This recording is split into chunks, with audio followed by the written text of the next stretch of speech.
आज हम डिस्कस करेंगे जो है वो आपका पल्स प्रेशर। तो पहले आपको ये पता होना चाहिए कि पल्स बेसिकली क्या होती है, इसको अलग से फिर हम पल्स प्रेशर की तरफ आएंगे।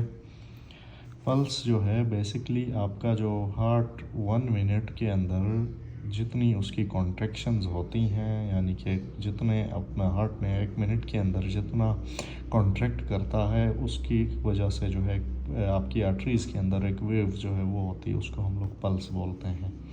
पल्स यानी कि हार्ट रेट को जो है हम कल काउंट करते हैं 1 मिनट के अंदर कितना हार्ट रेट आपका जो है वो होता है, वो बेसिकली आपकी पल्स होती है। पल्स को जो है रेडियल आर्टरी पल्पेट करके हम लोग वो करते हैं।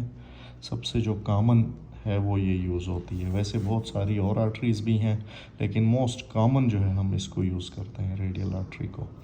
तो रेडियल आर्टरी के अलावा कैरोटिड आर्टरी को फील कर सकते हो। उसके अलावा जो है बहुत सारी आर्टरीज़ हैं जिस्म के अंदर। ब्रेकियल आर्टरी है आपकी, और उसके अलावा जो है पॉप्लिटियल आर्टरी है। वो सारी भी पल्स की किस्में हैं, लेकिन मोस्ट कॉमन जो हम लोग यूज़ करते हैं वो आपका जो है रेडियल आर्टरी है। अब हम पूरा आते हैं पल्स प्रेशर की तरफ।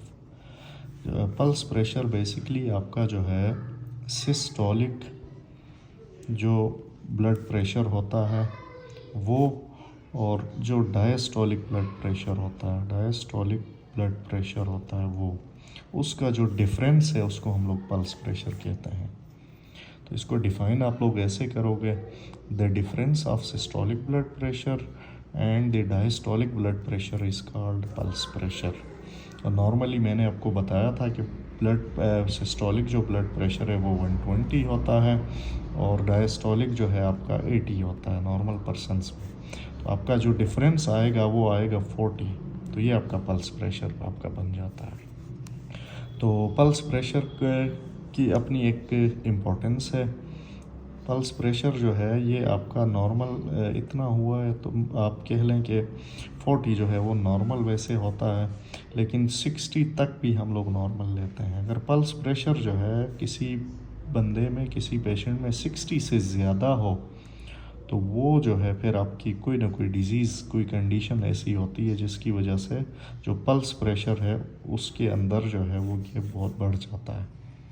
या फिर जो पल्स प्रेशर है वो जो नॉर्मल है उसका 25% जो है उससे कम हो, 25% से कम हो, तो तब भी कोई ना कोई आप कह लें कि वो डिज़ीज़ होती है। या फिर 25% कम का मतलब मैं आपको समझाऊं, बिलफर्ज जो है एक पर्सन का 120 जो है उसका सिस्टोलिक ब्लड प्रेशर है, तो जो सिस्टोलिक ब्लड प्रेशर है उसका 20 आप कर लें तो वो 30 बन जाता है। इसका 4 हिस्सों में इसको डिवाइड करें 20 से या 25% निकालने के लिए, तो वो आपका 30 बन जाता है।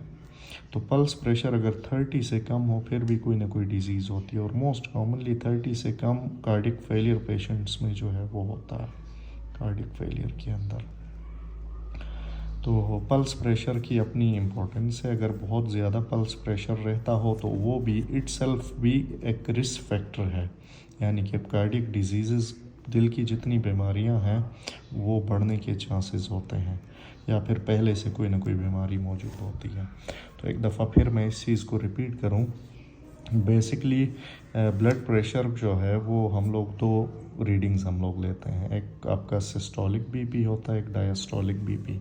और एक दूसरी बात मैं बताऊं कि ब्लड प्रेशर को millimetre of mm of Hg या मिलीमीटर ऑफ मरकरी जो है वो इसका यूनिट है, तो इसके थ्रू हम लेते हैं मिलीमीटर ऑफ मरकरी। यानी कि जितने ब्लड प्रेशर के ऑपरेटर्स होते हैं उसके अंदर एक लिक्विड जो है सिल्वर कलर का मूव कर रहा होता है, वो मरकरी होता है, तो उसका जो मिलीमीटर ऑफ मरकरी जो है वो हम ब्लड प्रेशर लेते हैं। जो सिस्टोलिक है वो 120 होता है, डायस्टोलिक 80 होता है।